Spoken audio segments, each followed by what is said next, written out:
Assalamu alaikum, dear brothers and sisters. Bismillah, walhamdulillah, wassalatu wassalamu ala rasulillah, amma ba'd.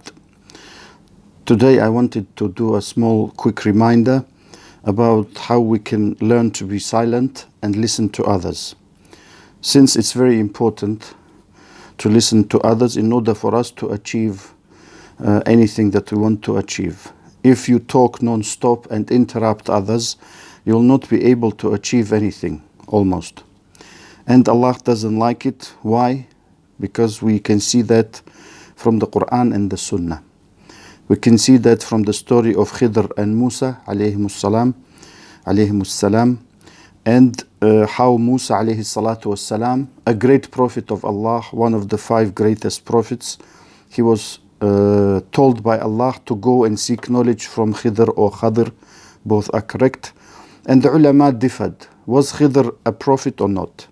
And even if we say that Khidr was a prophet, he was not as great a prophet as Musa was alayhi salatu wassalam.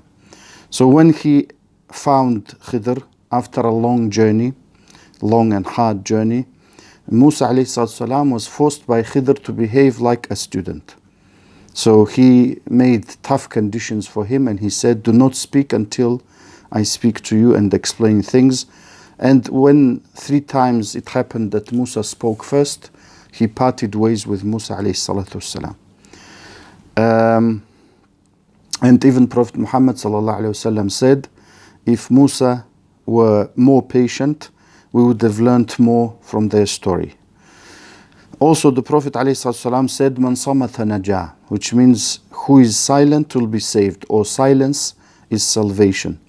And anyone in life who wants to achieve anything, he or she must learn to be silent. When someone goes to university, to school, and so on, these rules are taught as basics of education.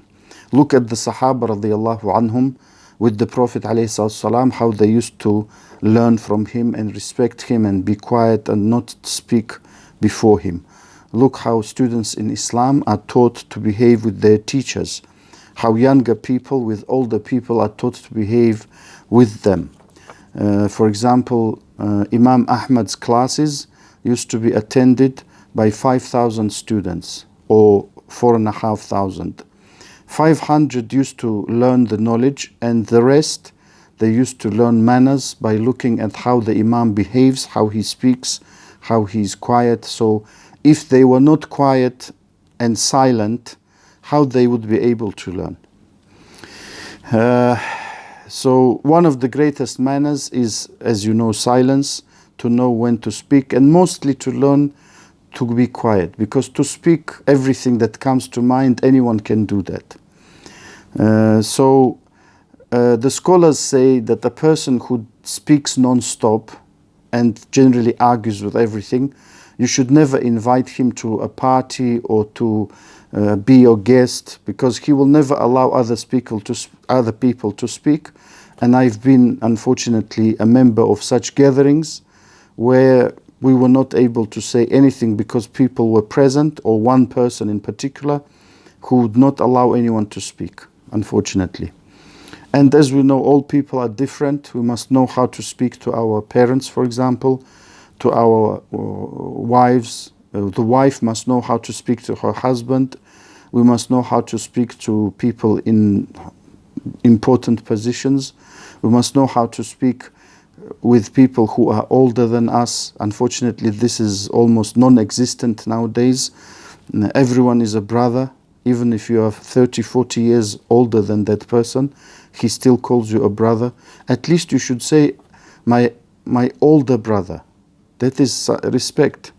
But they don't. Let alone if they want to learn from you, or they say, of course, but in words, they say, I would like to be a student, I would like to learn, and things like this.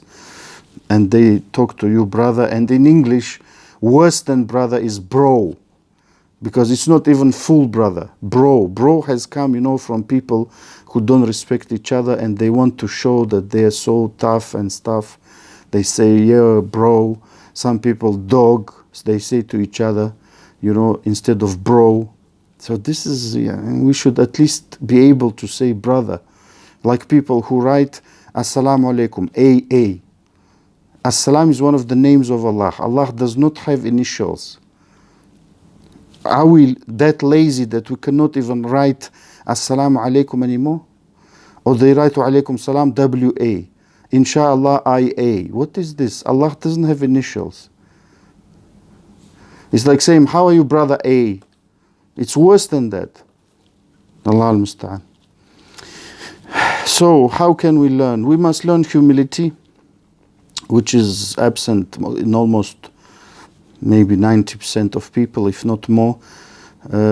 Beware of self-adoration, thinking that we are the best, we know better, and so on.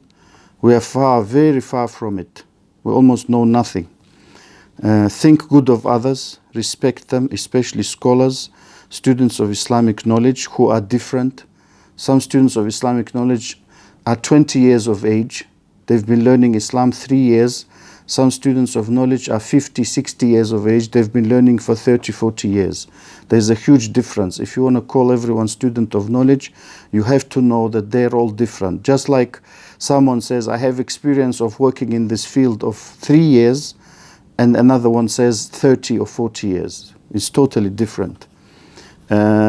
People older than us, like I said before, the elderly, those who do much for others, those who teach others, those who engage in other activities, all these things. And if we don't learn how to be silent and listen to others, and we think of ourselves so good, all the trouble will come to us. Believe me, brothers and sisters, even in the family.